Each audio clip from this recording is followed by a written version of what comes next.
بسم الله الرحمن الرحيم. السلام عليكم ورحمة الله وبركاته. دمان أمد الصوماليات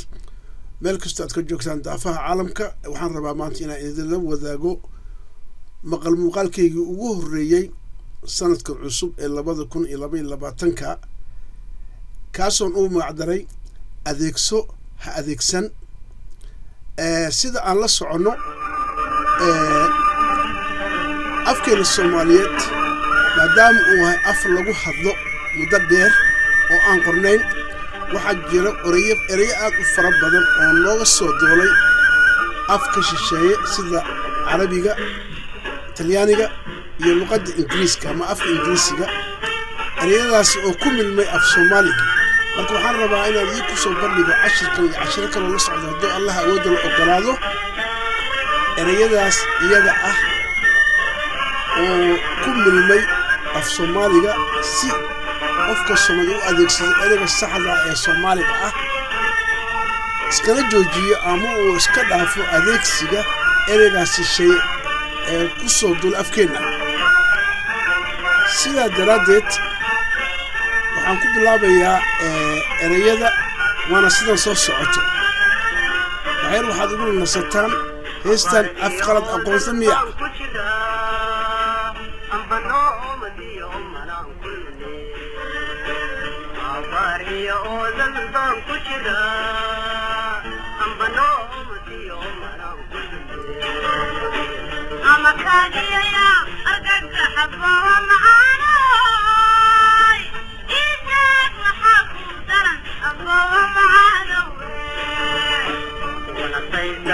عشر كلمة ونقول دونا عشر يبتاع ونكسو بندقو erayada af Soomaali dhabta ah iyo erayada looga soo doolay afka shisheeye taasoo marada aan ugu magacdaray adeegso ha adeegsan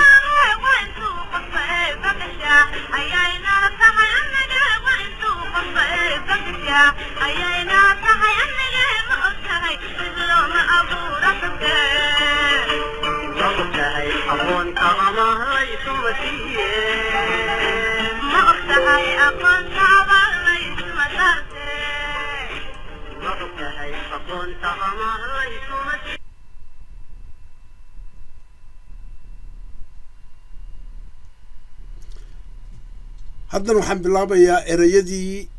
aan ugu magacdaray adeegso ha adeegsan adeegso babiso ama babis ha adeegsan marwaxad adeegso bare ha adeegsan macallin adeegso baraare ha adeegsan barako adeegso barbaariye ha adeegsan ustaad adeegso bariido ha adeegsan salaan adeegso baroordiiq ha adeegsan tacsi adeegso barqad ha adeegsan qeyr adeegso barwaaqo ha adeegsan nimco adeegso balse ha adeegsan laakiin adeegso bannaan ha adeegsan xalaal adeegso beel ha adeegsan qabiil adeegso buuni ha adeegsan caalam professor adeegso tartame ha adeegsan musharax adeegso toddobaad ha adeegsan isbuuc ama week adeegso jaad ama cayn ha adeegsan nuuc ama nooc adeegso jimeeye ama mug ha adeegsan miisaan adeegso xeer ha adeegsan sharci adeegso xeero ha adeegsan saxan adeegso xilside ha adeegsan mas'uul adeegso xun ha adeegsan cawro adeegso dal ha adeegsan waddan adeegso dagaal ha adeegsan xarbi adeegso dago ha adeegsan sako adeegso deris ood wadaag ha adeegsan jaar adeegso duraansi ha adeegsan duco adeegso dukasho ha adeegsan salaad adeegso raar rabrab ha adeegsan sariir adeegso riyaaq obsi ha adeegsan farxad adeegso sooyaal ha adeegsan taariikh adeegso shisheeye ha adeegsan ajnabi cashirkii koowaad oon ugu talagalay barnaamijkii aan ugu magac daray adeegso ha adeegsan inta ayuu nooga egyahay maanta waxaad waxay igula sii nasataan heestii afqalaad aqoonta miyaa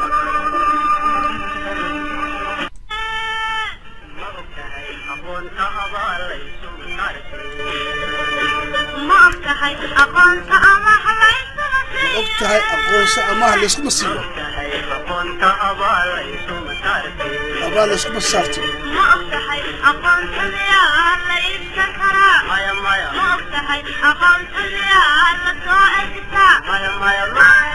intuu qofka ee bedeshaa ayaynala tahay annagii wayntuu qofka ee bedeshaa ayaynala tahay annagii ma ogtahay dibama abuuratade